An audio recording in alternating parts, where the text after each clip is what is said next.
Hi, this is a re-recording of the class on Maharajas, Britain, India, and Kashmir uh, on the 19th.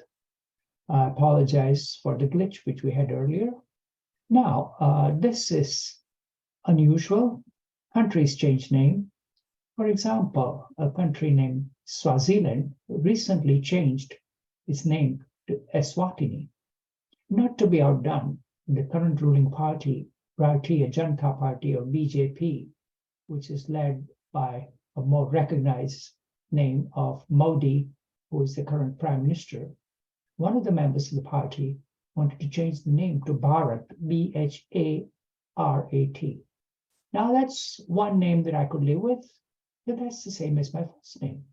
The pronunciation is slightly different. But I think just to be on the more familiar term, we'll stick with India. Okay.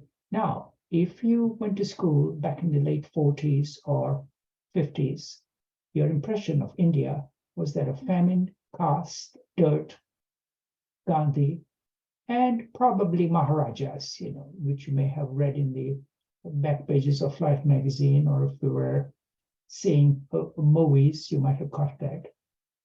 Okay. So this was the impression. On the other hand, growing up as a citizen of free India, I was born after the India became republic. Yes, in India, she is republic, by the way. Okay, a democratic republic, which was the more important day for instead of 15th August, which was partition and sad, was 26th of January, 1950, where some very clever people drafted the Constitution, but that's another story. We'll talk about it a little later.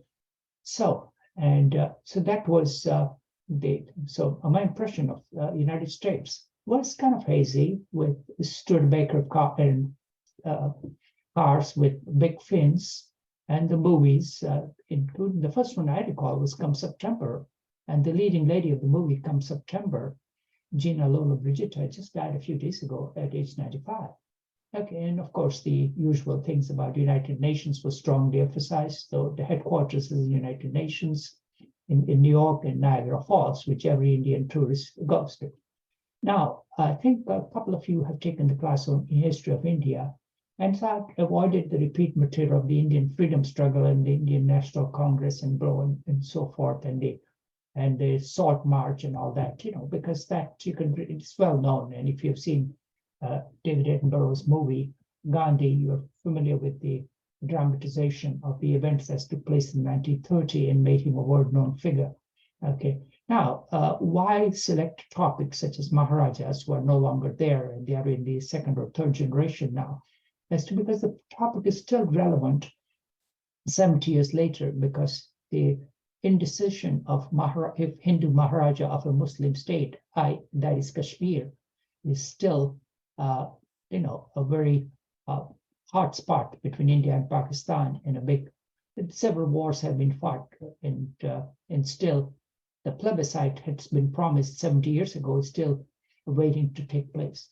And at the same time, other figures, that is China, has taken place, because when the British Empire ruled India, China was probably more feudal, and the boundaries between Tibet were not well defined, and that was the cause of the war in 1962, when China attacked India across the Himalayas, and probably shortened Nehru's life. Now, more recently, India has come into forefront because of the participation in something what is known as Quad, QUAD. Now, the Quad, the Brits here may know as what is a Quad. So if you have gone to Oxbridge, or any other university, you realize what a Quad is. But that's not what we are referring to here. A Quad means, the four big countries, that is India, United States, Australia, and Japan, are trying to form military cooperation to pose the supposedly threat from China. Okay, so moving on to the more recent item, this happened just by sheer coincidence on January 14th that the last Nizam of Hyderabad, Mukarram Jah, died in Turkey to be laid to rest. His body will be airlifted to Hyderabad, which is a big thriving metropolis in southern India, and the head, one of the, and along with Bangalore, big tech hub.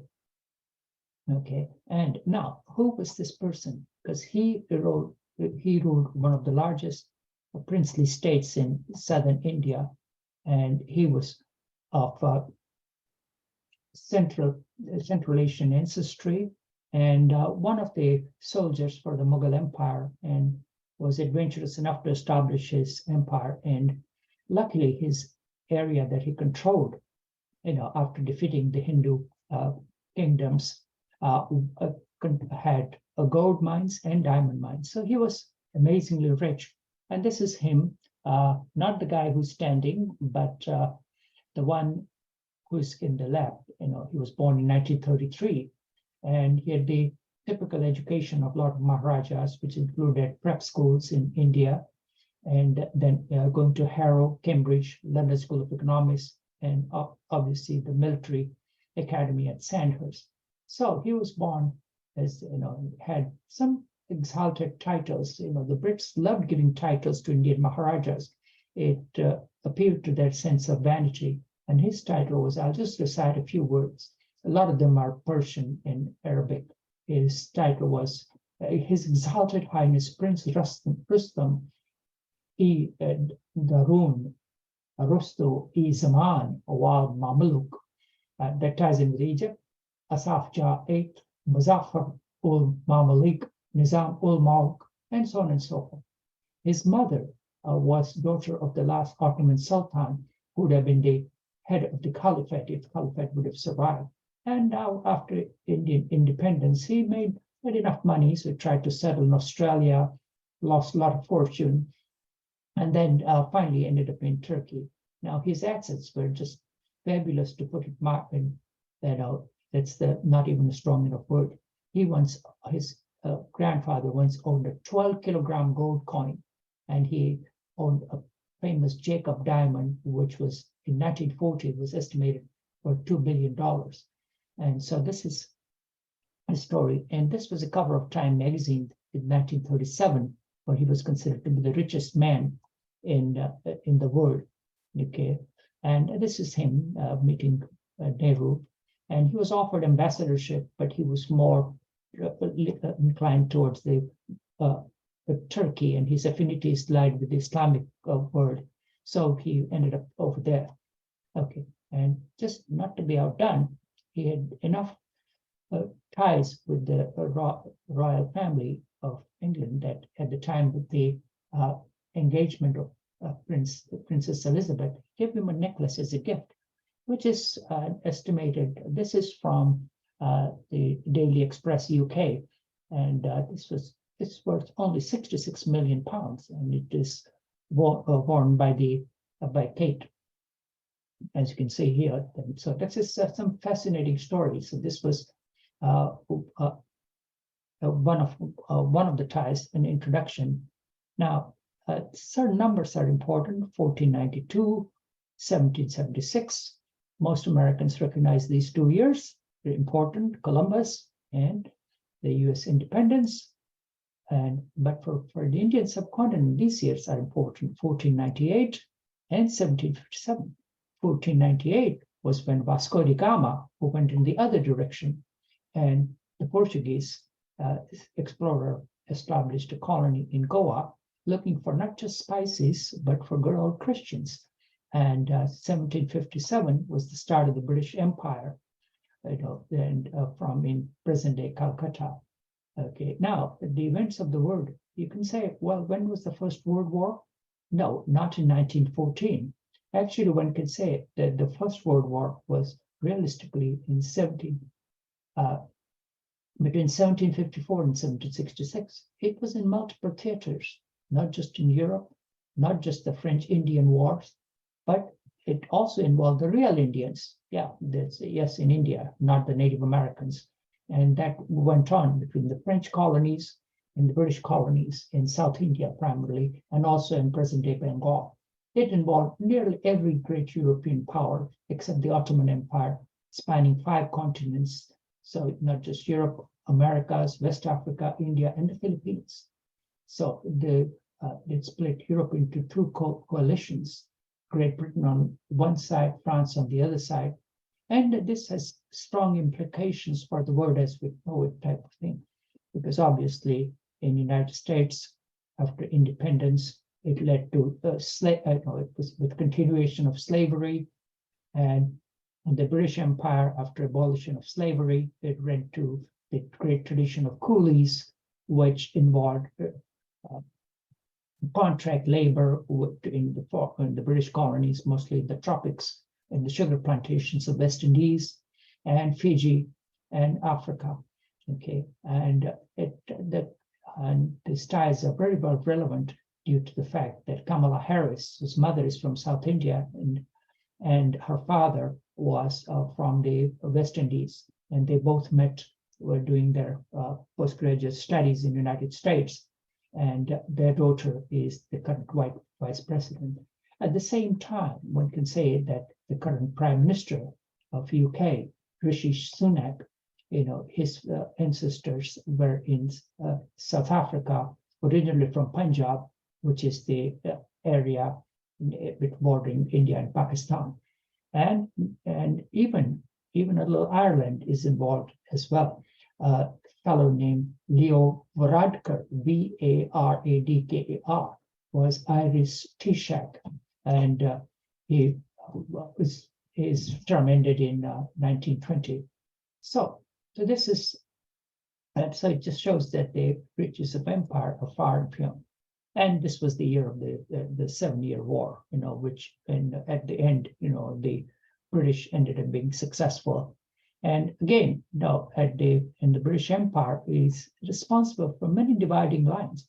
The first line that was drawn was when they decided to make adventures to Tibet. Now, why would they bother with a lowly Tibet, which was even very primitive and feudal? Because they were afraid that the Russians would come into Tibet and would threaten as part of the Great Game. So that was when when machine guns went against horses of Tibetan army, and they drew a line across the Himalayas, and which is still now obviously at that time China had a lot of internal skirmish and did not actively was involved in decision making. So that was the start of the war between India and China. Okay, what is the second line? This was after the great Afghan adventure. There were 3 Afghan wars that the Brits fought, and a couple of times they got whipped pretty badly. Okay, and finally they decided to leave Afghanistan to its own devices, as long as they did not align with Russia. And that was the Durand Line, which drew between the former British India and Afghanistan, only dividing the Pashtuns, or as they are called, Pathans in India, on both sides of the line. So Pakistanis in Afghanistan are still fighting about the two. Okay, the third line, which is the more recent one, which was really caused the partition, is called the Redcliffe Line. Okay, which was given. Redcliffe was a British lawyer and administrator who had never been to India and was given about 6 weeks to divide based on population between Muslim of Pakistan and Hindu or secular India type of thing. So these are varieties of lines that the Brits drew, which are now. This is the Monty Python fans may recognize this as this was one of the sketches. Nobody expects the Spanish Inquisition. They are devoted to ruthless efficiency and almost fanatical devotion to the Pope. Now, that may be comedy in its own right. This is a link for it. But in real life, the Inquisition extended even into the Indian subcontinent. I was shocked to see that this was actually the painting of the procession of Inquisition in Goa, which was the Portuguese colony, as we talked about earlier. Okay, and the Inquisition was a real macaw. It started from 1560 and continued for almost 200 plus years and ended in 1812 with 2 or 3 years of interruption in between. What did it entail? All the qazis were ordered out of Portuguese territory. These were the Muslim clerics. The non-Christians were forbidden from occupying public office. Only a Christian could hold such an office. The Hindus were forbidden for producing any devotional objects. Okay, Hindu children were required to be handed over to the Jesuits for conversion to Christianity. Okay. Okay, all right. Just a second. I have to pause the recording for something for a second. So, and then Hindu women who were converted could inherit properties of their parents. So this was in all the Hindu clerks were replaced. Okay, and then again, and some of the people who were considered closet Hindus, even though they had converted, were, taken to task, and I think several people were burned at stake, So, and also they, just for the fun of it, they destroyed some temples. So this was Saul as on this. I'm kind of glad that if any European power was to take over, it was the Brits and not the Portuguese or the Dutch, considering what they did. Although I think, given a choice, I may have leaned toward the French. They had better wines and better foods. Okay, and maybe we would have inherited liberty, equality, and fraternity earlier after, but again, the whole idea of the French Revolution didn't pan out so well for the French themselves, so who knows? Okay, enough wishful thinking. Now, this is, for just to refresh the memory, this is the extent of the British Empire at its zenith. As you can see, that it extended just from Canada to North America, to various colonies to be acquired later, of course, Australia, and the crown jewel, India. Okay, so and this was rather slow organic growth. It wasn't a blitzkrieg invasion like Napoleon or Hitler or even Alexander for that matter. So this was, and it had a lot of kind of, always claim it was initially done for trade and subsequently ended up being this massive empire. And obviously the race and religion and profits had a huge role to play in it.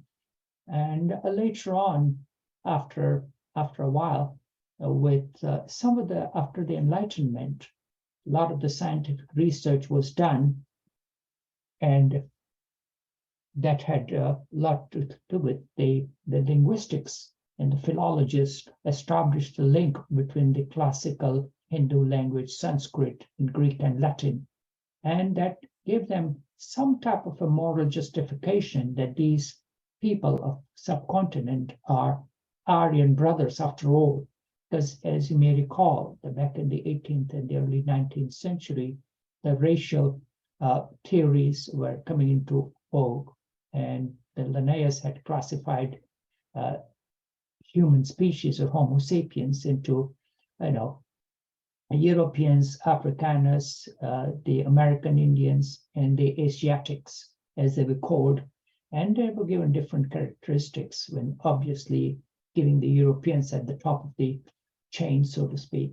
So this was continued and gave some type of a justification to the enlightened people, and at the same time, the evangelical movement was taking place, and so undertook for religious as well as cultural mission to civilize these people, that it may be in about 100 years or so, the Indians will rise to the level and may be able to administer themselves.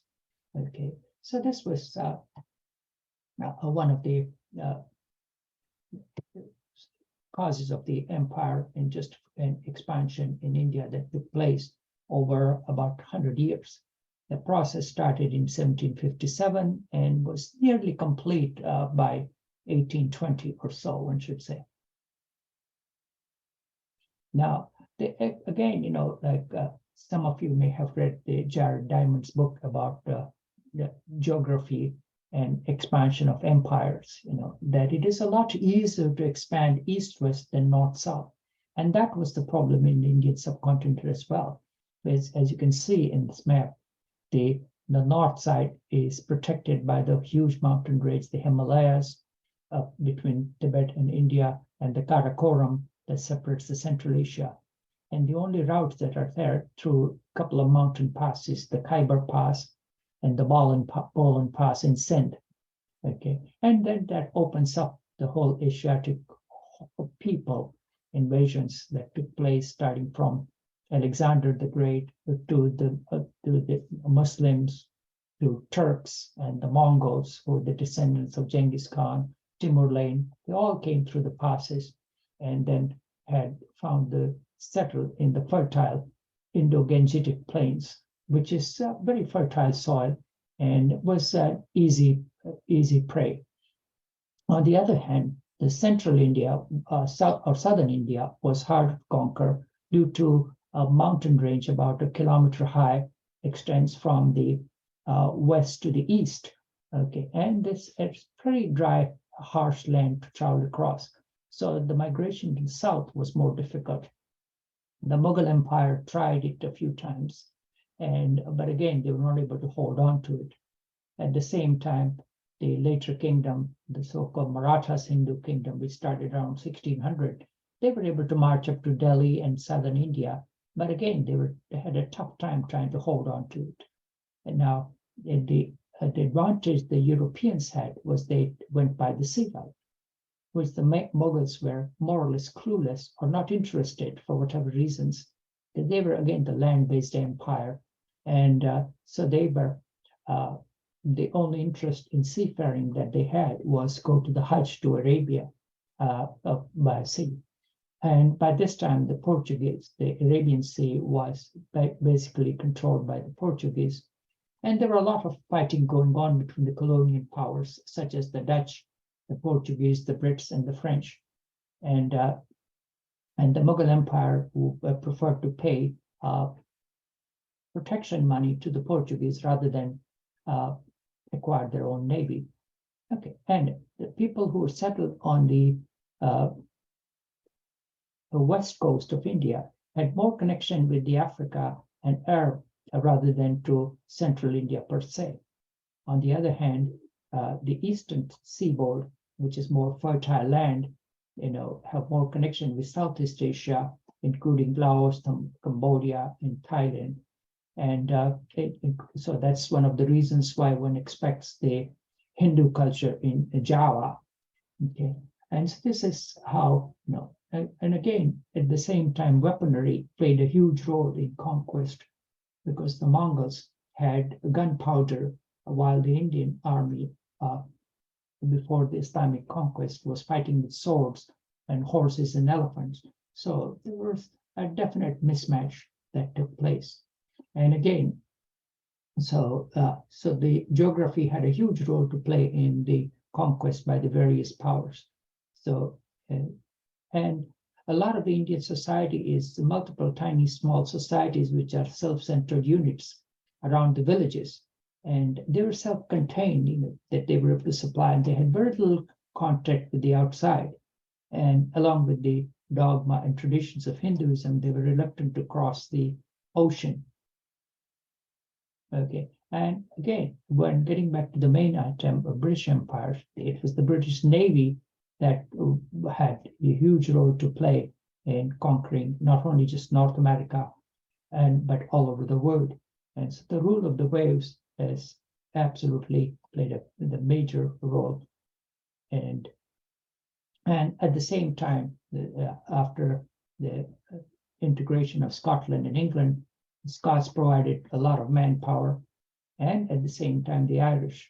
Okay, so between the two other parts of what comprises Great Britain, had a huge impact in manning the empire.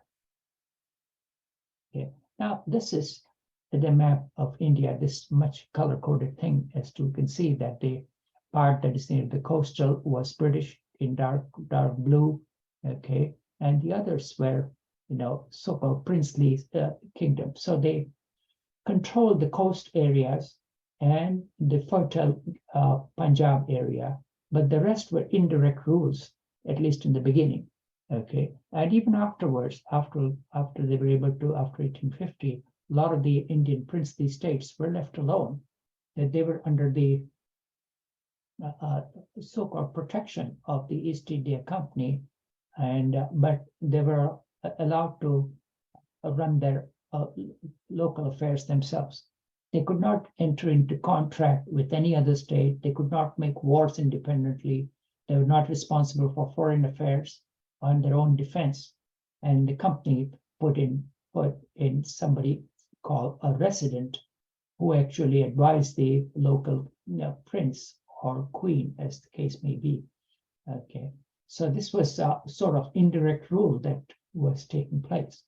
Now, and just to digress, we can compare India with European Union, because India is one can say it's a country, nation, but at the same time it's a subcontinent. And when you look at compared with the European Union has 24 countries. India has about a similar number of 22 states divided on a linguistic basis. In terms of population, European Union is somewhat bigger, about half that of United States. India is slightly more than 1/3. Okay. Now, they both have not good source of energy, i.e. they lack petroleum. And at the same time, they live in somewhat of a risky neighborhood. The European Union has Russia on one side, and Africa and Islamic Turkey on the side. Okay, while India has Pakistan and Bangladesh. Okay, so that's so neighborhood is and also China. So one can see that this is now at the same time. So India had a lot of princely states, but after 70 years of abolition of a lot of the princely state, Indians have moved away from being interested or talking about the princely states to a large extent. On the other hand, we, at least in European princes and kings, we are still fascinated by the Princess Grace of Monaco and obviously the British royal family, and evidenced by the considerable interest in the bestseller by Harry and Louis. Sorry, I don't mean Harry and Louis, that is for the next class, which was the commercial that was done against the Obamacare, but Harry and Meghan, that's what I meant. Okay, so this is, okay, so this were the princely states, which were actually were part of 2/5 of Indian subcontinent. So, but that was almost glossed over when I went to school in the history. Oh yeah, there were Maharajas, and that was about it, and they were all naughty and poor autocrats type of thing. And so that ended it about that. But still, they had a huge sway over the local population.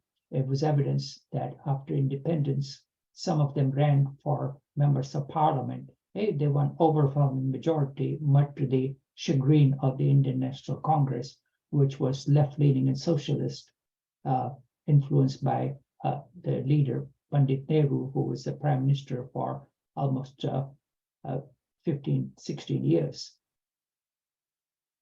Now, India is very diverse, as we already talked about the linguistic divisions and the religious divisions, which includes several major religions, 70 to 80% being Hindu, 15% being Muslim, with about 3 to 5% Christian, Sikhs, and the smaller faiths of Jains and Buddhist. Okay, and obviously the same way Indians in physical appearance and size come in different size and shape and skin tones, as you can see from here. The North Indians, and including Kashmiris, who can be as light skinned as Central or Southern Europeans. At the same time, Southerners who could be as dark as African Aborigines. Okay. And obviously, before genetics proved that we're all Africans after all. This was a big way to classify human beings.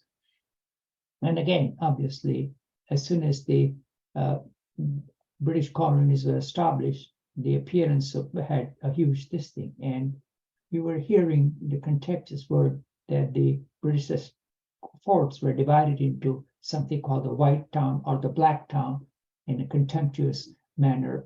And for whatever reasons, the word nigger was still being applied to natives.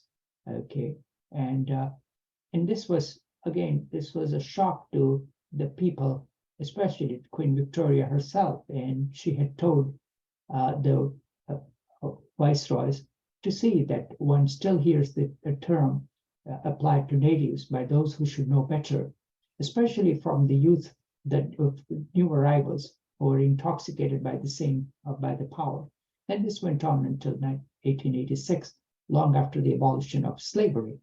Okay, and again, obviously, the British Empire was totally overwhelmed by the sheer number of people, because for the first time they were ruling over almost 250 to 300 million people, and they tried to make some sense out of it.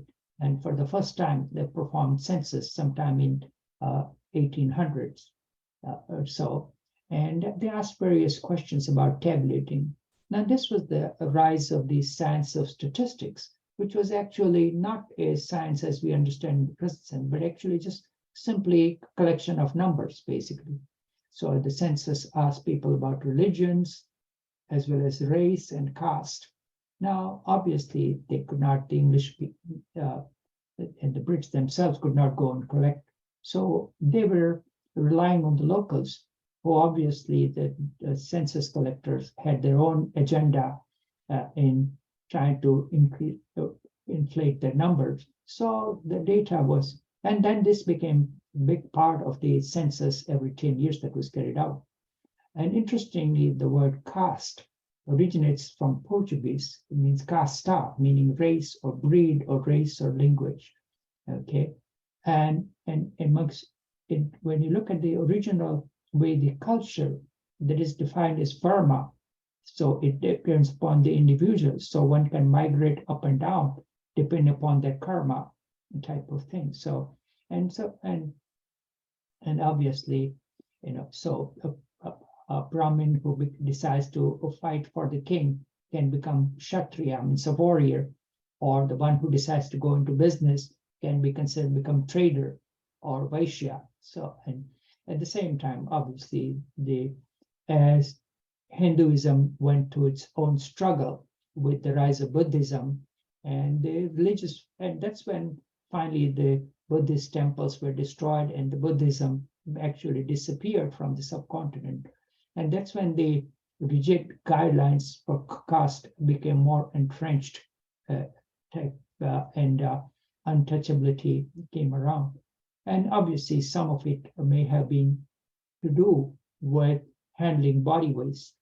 And that's when untouchability became a lot more hardwired. Along with that, this may come as a shock to you that leprosy was endemic, and people who were considered Shudras were untouchable, were called Anyasa, means without the nose. So that then again, so infection and fear of pollution may have some basis to it, but again, that remains a conjecture on my part, and I don't have any big scientific proof for the same. Okay, all right. So I will. Now, this was some of the quotes. This was a book that was written by a British Indian, a scholar who reviews the role of empire, not just in India, but all over the world in the British colonies. And these are some of the quotes that are taken from his book, The British Grandeur and Guilt of Empire, starting with the arch person who was the must read for all the colonial administrators, i.e. Rudyard Kipling, well known with Jungle Book and Kim. One must never forget that there once is a Sahib, and which is the honorific title in India. Someday, when examinations are passed, one will command the natives. So he was Arjunat's, very racist, but one can say one should make some allowance. He was a product of his time. Okay. At the same time, George Orwell, who came much later, and he showed about the Indian Empire is a despotism, benevolent, no doubt, but still a despot with a theft in final object. So he had seen, for what it was worth, that the profits and the pensions were a big attraction for serving. And at the same time, the number two sons were farmed out for the colonies because they were not likely to inherit the estate of the gentry. Okay, and again, so this was again, Boris Johnson talks about, his respect for and admiration for Winston Churchill, and he again, dishes Obama that being a Kenyan, who obviously has a hatred of the empire. So again, a lot of the roots and the memories of empire extend far all over the world.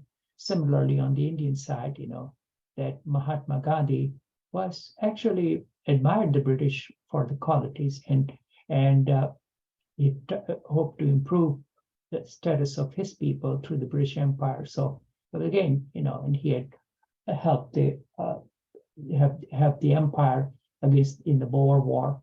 Similarly, Jawaharlal Nehru, who was much more leftist and much more militant, than Gandhi, had a different viewpoint. And last but not the least, Narendra Gandhi, India does not want any favors for the world, but treated with equality. So this is, so again, now the direct rule of Britain ruled only 3/5 of the Indian subcontinent. The 2/5 were princely states, which is what we're talking about, So, and again, we can see how the tables have turned when Prime Minister Modi actually filled the Wembley Stadium, okay, with the Indian diaspora, okay, just recently when he visited UK, and at the same time, the Tata Motors, which is the big Indian conglomerate, now owns Jaguar, the prize of the British automobile industry. So it is, one can say that the empires come and go type of thing, and at the same time, a lot of the other people who were, strongly became a racist. Even Charles Dickens was not about spewing racial hatred after the mutiny of 1857. Okay, and now all the princely states were brought together by two or three Machiavellian effort by two or three statesmen, and starting with Nehru, who had absolute hatred of the princely state, were autocrats and had no good thing to say about it. And that may have something to do with his first experience when he entered in 1926 a small princely state in what is present-day Punjab. He was arrested by the local king and thrown in jail for a few days. And his father, who was also an independence lawyer and more calm-minded lawyer, had to write an apology letter to the king asking for Nehru to be released, promising that he'll never enter again. And the man in the middle is less known out in the West, but he was also a lawyer from Gujarat and named, surprise, surprise, Patel. And he's now the big hero compared to Nehru and Gandhi of the BJP establishment. And we'll talk more about him later. And he was the first home minister, okay, or minister of interiors, as we would call it, or of India. And he had a huge role to play in having the princely states relinquish their hold and joining the Indian subcontinent. And last but not the least is Lord Louis Mountbatten, who was the last viceroy, who was given the task by Clement Attlee dissolve the empire as quickly as he can. And the unsung hero was a lowly administrator who started out from the rank of a clerk in 1913 for British India, and wrote by 1935 had risen to the rank of being assistant to the viceroy in Delhi. And he served 3 viceroys and was the eyes and ears of Mountbatten, and finally formed a plan of dissolving all the princely state. And between him and Mountbatten and Patel managed to persuade, threaten, entice all the princely state in joining either the Pakistan or India, and avoided the Balkanization of India, which would have been a big disaster. Again, refreshing some of the history that we talked about earlier, 1498, this is the painting of the Vasco da Gama, who settled India. 1614 was Sir Thomas Roe, who came as an ambassador representing Queen Elizabeth and Britain, and landed somewhere in Surat, India, and traveled by land with all the pomp and circumstances of to Delhi, the court of the Mughal Empire, Emperor Jahangir, and asked for tax-free trading, and was given permit. Now, why would the Mughal Empire trade with the Europeans? Obviously, because of India was rich in manufactured products such as silk, cotton, and other raw materials. So they had profits to be made. The Europeans at that time paid in silver. So obviously the trade was beneficial to the empire. That's one of the reasons why they gave permission to trade tax-free. Okay, and again, India was and the Orient were the fact of fascination to the Elizabethan Britain, and even the playwright Shakespeare was not about incorporating it in one of his plays. Here is a quote from Midsummer Night's Dream. Set your heart at rest, the fairyland buys not the child of me. His mother was a votress of my order, and in the spiced Indian air by night, full often hath she gossiped by my side, and sat with me on Neptune's yellow sands. So this is, so again, the fascination of the Orient wealth was very much in the mind of the merchant class of Britain. Okay. And we already talked about the Thomas Roe, okay, and he was received by the Mughal ambassador and traveled, and again, so the Portuguese were already there and did their best to undercut the British, but eventually it turned out there was a British doctor who treated the Mughal emperor's daughter, and that set him in good lights. And that prompted the Emperor Jahangir to give privileges to the Brits. The rest is history, as they say. And again, one must not assume that the majority of our flow was from west to the east as traders and merchants and yes, soldiers and administrators. But at the same time, there were a few people who traveled the other way. Now, the Hindus had taboo of crossing the ocean. So they were very reluctant to travel the ocean, but the Muslims and the lower class Hindus were pressed into working on the sailing ships as deckhands. And again, one can recognize these are Muslim names. and they had traveled as early as 1550 and had died in England. And obviously, some of them came to hard times because they had one-way passage and they did not have enough funds to travel back. And again, the Christianity was again playing a role. That one of the clergymen had converted a boy named Peter Pope, and he was brought to London. And he was a curiosity. People followed him as they had never seen a dark person.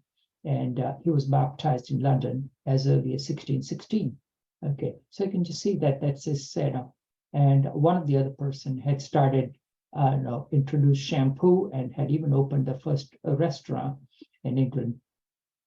Okay, at the same time, you can see that now there's at least a couple of million worth sort of Indian diaspora and Indian subcontinent diaspora, and not just from India, but from Pakistan and Bangladesh in UK. And some of the cities in Britain are almost majority Asian populations, especially Leicester and even parts of Birmingham. Okay, and when you listen to the BBC, you can hear the name. Just to give you a few examples to see as to we are here because you were there.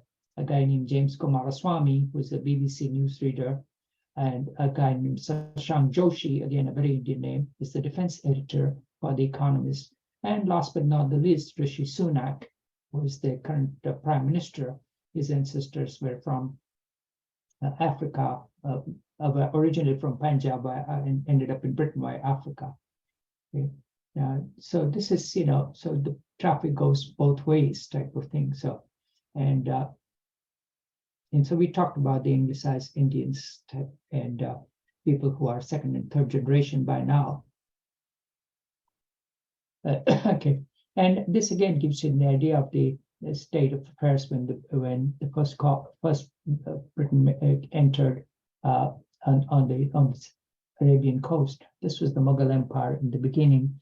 Okay, and then it gradually expanded under the guy, the Shah Jahan, who built the Taj Mahal, and his descendant Aurangzeb. And this was, one can see that it was fairly large conquest.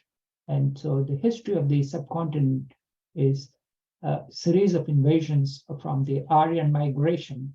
One would not call it invasion, around 1700 before current era, and into the Indo-Iranian plains.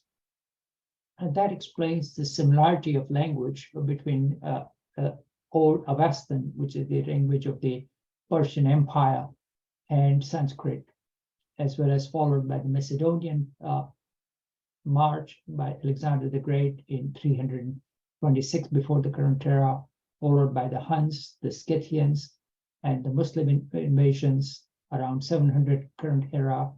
And they finally took about 400 or 500 years before Delhi Sultanate came into power around 1200 current era, followed later on by descendants of Genghis Khan, who started from Central Asia and marched rapidly all the way across almost to the border of Europe, all of Arabia, modern-day Turkey, and also invaded West India in 1226 current era. Later followed by Timur Lane, who invaded India and looted, but did not stay there. Later on, followed by his grandson, Babur the Great, who defeated the Muslims in 1526 current era and established the Mughal Empire.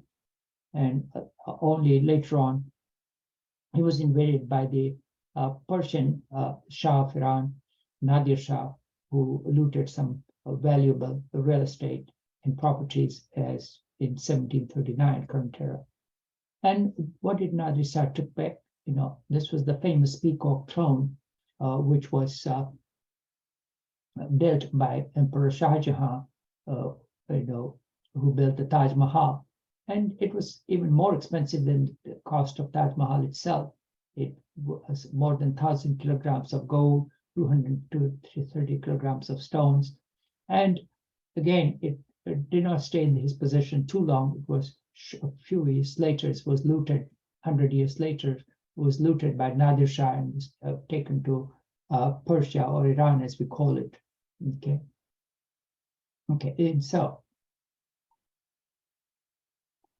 and the various poetic admiration of the peacock throne was done in the Persian literature, with the early glory of the throne of multicolored gems, which were the famous gems, were taken the Kohinoor, Shah diamonds, as well as the other varieties of famous, well-known gemstones ended up in Persia. Okay, and and these were valued at millions of rupees or pounds type of things. So this was well documented by Persian scholars. Again, the various Islamic invasions that took place of the Indian temples by Muhammad Ghazni, who was an Afghan, who invaded the temple in eastern India, and attacked about for 13 times and looting varieties of gems and precious stones. And this was well documented by outside scholars, including Will and Errol Durant, who wrote The Story of Civilization. And this was before Geneva Convention, and some of the conquests were bloody. And about Timur Sultan, for example, executed more than 50,000 natives after the sack of Delhi, and others were taken as slaves. So it was, and similarly, even Nadir Shah, within 6 hours, is thought to have killed in 1739 about 30,000 Indian men, women, and children were slaughtered. And there was mass burial and cremations were carried out, and there was just no records type of thing. And as many as 10,000 women and children were taken as slaves. So you can just see that the invasions were a huge thing, and at the same time, huge amount of fine was levied on people of Delhi. And so there was a lot of pillage, looting, and man's slaughter was going on in those times. But again, that's the product of time, so we should not judge them too harshly. Now, just to complete that, the history of subcontinent as the political involvement from traders to rulers was not started by the English, but was started by the French trading company, which had colonies in southern India, and a very ambitious nobleman named Dupleix was partly responsible for it. He saw that the local princes were fighting among themselves, and their armies were no match for the European weaponry and tactics, war tactics. So he decided to offer the assistance of the French-trained soldiers, and was gladly accepted in a barter for the land and rights to collect taxes. And slowly but steadily from southern India, the French Empire expanded, and not only in a city which is still has heavy French influence, and even after the 7-Year War, city called Pondicherry, which is on the Bay of Bengal.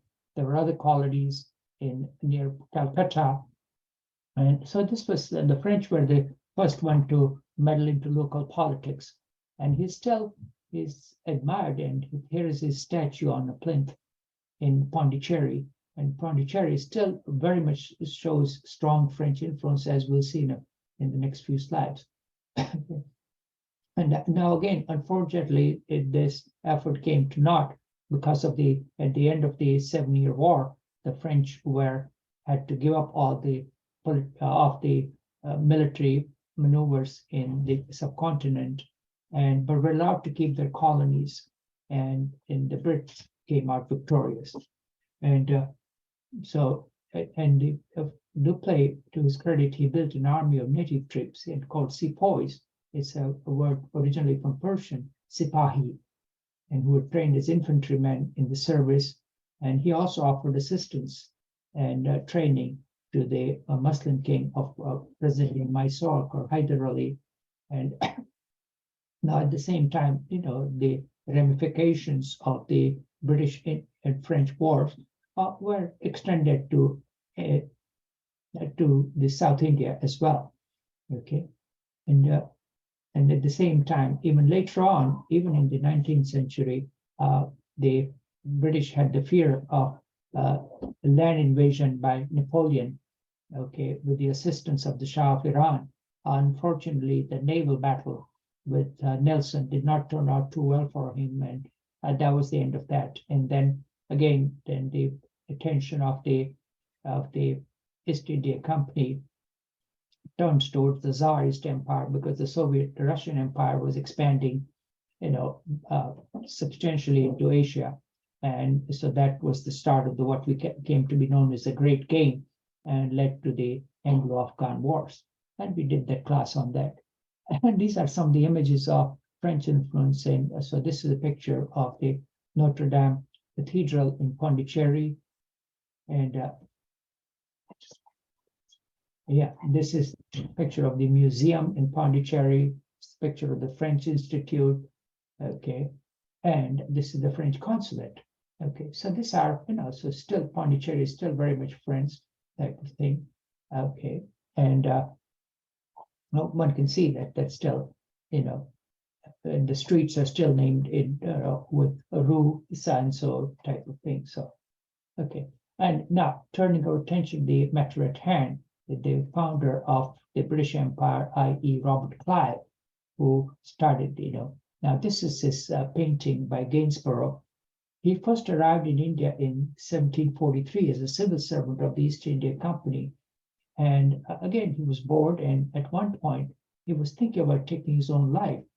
But as luck would have it, he decided that when the South Indian princes were fighting amongst each other, he decided to lead a small company along with Indian sepoys and managed to occupy a fort, in the Mysorean kingdom. And with sheer courage, guts, and good leadership, was able to hold on to his possessions in spite of being outnumbered against the Indian Muslim armies. And so that was one of the footholds that he established. And later on, he returned to England and tried to enter the parliament, but again was invited to go back to India and was appointed as governor and as the leader of the expedition that took place in present-day Bengal, which we'll talk more about in just a few minutes. Okay, and again, so and again, he with the gift and loot that he was able, he ended up being, amazingly rich in England and had established an estate, which we'll talk about a little bit later. And then afterwards, from securing the British forces in Madras in South India, he moved on to Calcutta. And by that time, there were tussles going on with the East India Company trader and the Nawab of Bengal over paying taxes and accepting varieties of bribes. That led to the skirmish, and and initially the Nawab's army, was able to kick the East India Company out, and almost about 100 English men, women, and some children were arrested in a small room that led to the infamous phrase of Black Hall of Calcutta. And obviously, it wasn't probably intentional, but again, they were not aware of the effect of heat on a crowd of small people who were not used to it. And so that call for revenge and the honor of the East India Company was attacked, and that led the naval force was sent from Madras to Calcutta. And again, and now this time, there were a lot of discontent amongst the family of Nawab, and his own uncle was a turncoat and decided not to fight. And at the same time, the various Indian Hindu merchants were favored the English because they were in cahoots in trading with the English traders, and were making huge amount of profit in collecting taxes. And so the battle was more lopsided. And while there was military superiority, obviously the bribes and treachery on the part of the Nawabs played a huge role. Now, a lesser known character on the British side was a chap named Stringer Lawrence, who you can see how he is this portly figure along with the Nawab. He was born in 1697, and he established various disciplined army, extended Indian settlements, and defeated the French and Indian armies, and in not only in South India, okay, but again was the sort of right-handed man of Robert Clive, and he was the commander-in-chief of East India Company, and was the assistant to Clive in this war. Okay, and here, he's the shield is shown on his side, and his base, his mausoleum, which was erected by the East India Company. Okay, and series of brilliant campaigns that he was responsible for. Okay, this was erected in the memory of Major General Stringer Lawrence, to the gratitude and eminent services to the coast. Okay, all right, and so there were a lot of talented soldiers who played a big role. And the Madras Regiment was the earliest recruitment of Indian sepoys working for pay and loyalty for the East India Company at Fort St. George, that is present-day Madras, and the regiment was given to existence in 1758.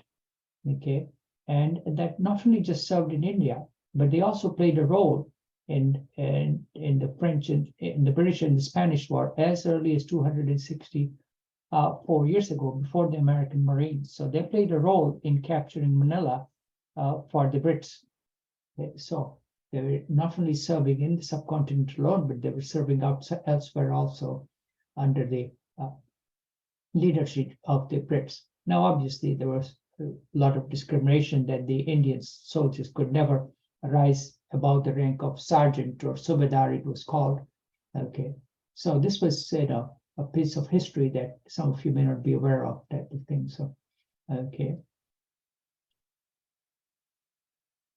And again, the political structure of India was in chaos at that time. That there was always a feudal system of getting grants or land grants from the Mughal emperor and to the soldiers who fought for him, the sultans, and also land grant to the various people who served the emperor in varieties of ways, including some Brahmins. There was varieties of land grant. Some of that was hereditary, and as long as they paid part of the taxes, they were allowed to tax the local peasants. And so there was a huge feudal system, and the varieties, the emperor is at the top of the pyramid, followed by the zamindar. Zamin means land in Persian, followed by the merchants and the peasants and the farmers. So again, you can just see that they were not slaves, but again, they were tied to the land and they were exploited, type of thing. So the varieties of class structure that was there, type of thing. So, okay, and so there were, the peasantry was at the bottom of the class, including some landless peasants, and so they were sort of, and this system was continued and even magnified during the British era, type of thing. So, and so then this area controlled by these landlords and the petty kings and rajas controlled as much as 1/3 of the whole country. And again, the largest of being the Hyderabad Nizam that we talked about, was as large as Italy. It had a population of almost 13 million at that time. The smallest ones were pretty small, consisted of more than 5 villages, and had a revenue of few thousand rupees, I think so. And the land were, classified into some that could be agricultural, and these were inherited in the family, generally to their firstborn son, I think. And again, so these were the privileges that were given to the landed gentry class. And again, and the class structure was fairly rigid by this time. And again, must confess myself that growing up as a Brahmin, I never realized that the privilege that I took for granted, okay, but at the same time, during the Muslim era, one can say that the Hindus actually preferred the British rule more than the Muslim, because that again, they had some justice that was administered by the Brits that was much more palatable to the Hindus, and they were used to foreign rules. And again, after the independence, the dissolution of all the princely state and the land reforms and the socialism that was carried out went a long way in giving power to the farming community in independent India. On the other hand, that's been always been a problem with the other part of the British Empire, i.e. Pakistan. And then this is almost half the Pakistan gross domestic product and exports are derived from the agriculture sector, which is controlled by a few thousand feudal families. And so they still have almost a state. Even the former prime minister, Imran Khan, was a sort of a feudal lord and law unto themselves. So that's one of the reasons. And they're obviously reluctant to give up power, and they have allied themselves with the military. That explains how many military coups that have taken place. And again, now, as we mentioned earlier, that the Brits were overwhelmed by the sheer number that they had to rule of millions of people. So they were trying to make some sense out of it. And for the first time, this was the rise of the statistics as a science. And then they tried to put some numbers, conducted census. And during the census, they not only asked just for the religion, okay, but also tried to classify people and collect numbers, including asking for caste. Now they relied on the local people to collect the data, and that again, and the numbers were not as reliable as we would say. Now the classical Indian culture was divided into 4 classes. The Brahmins, were the priestly class, the warriors, okay, there were the Kshatriyas, the traders, but again there were thousands of other subcastes, that people were migrating up and down depending upon what they were doing. So the individuals, so the race and caste became a lot more codified and became ingrained part of the census taking during the British era that it was earlier, because I don't think that the Mughals ever bothered taking any census. And again, at that time, the knightly, the era of the knights was still in the background of the British culture, and they're looking for a good soldier, so to speak, and people who are well built and strong and had warrior tradition were classified as martial races, and then the British establishment played a deliberate role in recruiting from martial races. Although originally they had studied in the South and they recruited Southern short-built, dark-skinned people, but later on they concentrated more towards Punjabis, Rajputs, which are from the desert era type of thing, and the Pathans or the Pashtuns and the Muslims type thing. So the martial race theory had Indians who were, on the other hand, people who were more educated in intelligence were classified as cowards, and the brave, uneducated people were considered martial races. And so this continued even up to the Second World War, that the biggest recruitment area were in North. And this may have something to do with the public school image, that the sports and athleticism was prized more over and about intellectual traditions. I think so. And you can see how, then the collaborators, and now one can say that the empire did not come into existence just strictly with the British effort, but people were, collaborators with hand in mouth. You can see the various areas of India were collaborated hand along with not just with Islamic invaders, but also with the British type of things. So British East India Company, the Maharajas, which were one can say that these are the so-called Jews of India, and they collaborated with everybody and made profits. The Parsis, the Zoroastrians, were the original natives of Iran. They were first to westernize, and they collaborated with the British Crown. They were the first one. The Gujaratis, the traders who were more looking towards Africa, and they collaborated with the British. Okay, so you can see there was a huge collaboration that took place. Okay, along with and you can see so that because traveling across the country was very difficult again. So the So the East India Company and even later on the British Empire had to rely on the locals to help them with the trades. Okay. And again, the Marwari financial houses, controlled huge amount of assets. Okay, and even Bombay was controlled substantially by the Marwaris and Zoroastrians. And you can see some of the recruitment by the French and the East India Company starting back from the 18th century to the 19th century, and they received, and performed very well with European training and working with infantry and cavalry, I think, and recruitment was undertaken locally by battalions and regiment from the same community, village, or even family.